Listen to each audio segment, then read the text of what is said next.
from Keene in the Shire, the Liberty Media capital of the world, this is Darrell W. Perry, host of FPP Radio News for Wednesday, September 17th, 2014. Silver is trading at $18.68 per ounce.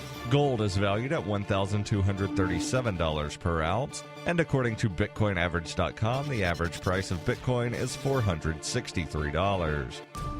Antiwar.com reports, Iraqi Prime Minister Haider Abadi seems to be taking his promises of a broad coalition surprisingly seriously with his nominees for defense and interior ministers and fueling growing anger among the entrenched power base. Abadi nominated Jabir Jabiri, a Sunni Arab, as his defense minister. Jabiri is considered a moderate, but including a Sunni in such a high-profile position would greatly improve the chances of courting Sunni tribes to back military operations against the Islamic State. Interior Ministry nominee Riyad Al-Gharib did not do much better, even though he is a member of the ruling State of Law coalition. No alternative candidates have yet been proposed, though in both cases it seems like alternatives are likely to be equally controversial. Even if Abadi tries to backtrack and goes with Maliki-era insiders, they're going to face internal faction fights as the various blocs are all seeking to secure powerful positions for themselves.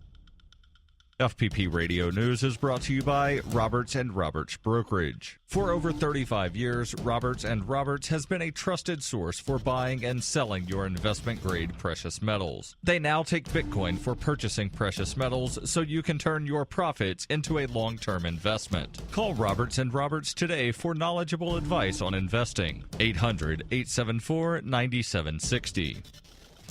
Reuters reports NASA will partner with Boeing and SpaceX to build commercially owned and operated space taxis to fly astronauts to the International Space Station, ending U.S. dependence on Russia for rides. NASA also considered a bid by privately owned Sierra Nevada Corp., but opted to award longtime aerospace contractor Boeing and California's SpaceX, with contracts valued at a combined $6.8 billion to develop, certify, and fly their 7-person capsules. Boeing was awarded $4.2 billion and SpaceX $2.6 billion. SpaceX is run by technology entrepreneur Elon Musk, also the chief executive officer of electric car manufacturer Tesla Motors. Musk said, "SpaceX is deeply honored by the trust NASA has placed in us. It is a vital step in a journey that will ultimately take us to the stars and make humanity a multi-planet species." The contract has taken on new urgency given rising tensions between the U.S. and Russia over its annexation of Crimea and support for rebels in eastern Ukraine. NASA has said that in addition to test flights, the awards would include options for between 2 to 6 operational missions.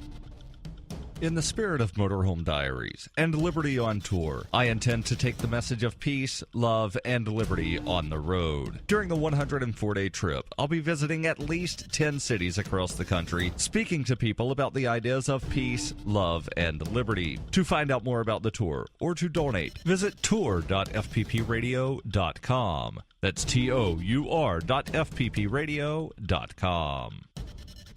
USA Today reports St. Louis County's top police officer said on Tuesday that the heavy armored trucks and some of the military-style equipment used by police in last month's unrest in Ferguson helped keep civilians and law enforcement officers safe. Colonel John Belmar's defense comes as the actions of officers in Ferguson have been broadly criticized and spurred a national debate about the militarization of local law enforcement agencies. The military buildup began after the federal government doled out increased funding in the wake of the September 11th attacks. St. Louis County Police Department led the law enforcement response during the first week of protest following the shooting death of an unarmed teenager, Michael Brown. But the agency eventually relinquished the lead to Missouri State Highway Patrol at the order of Governor Jay Nixon as county officers faced criticism for its handling of the unrest. The Justice Department announced earlier this month that it would conduct a review of the St. Louis County Police Department as well as the Ferguson Police Department's response to the protest. Since the Ferguson protest, Senator Claire McCaskill and other lawmakers have questioned how the federal government goes about distributing more than $1 billion a year to police departments across the country in equipment and grants.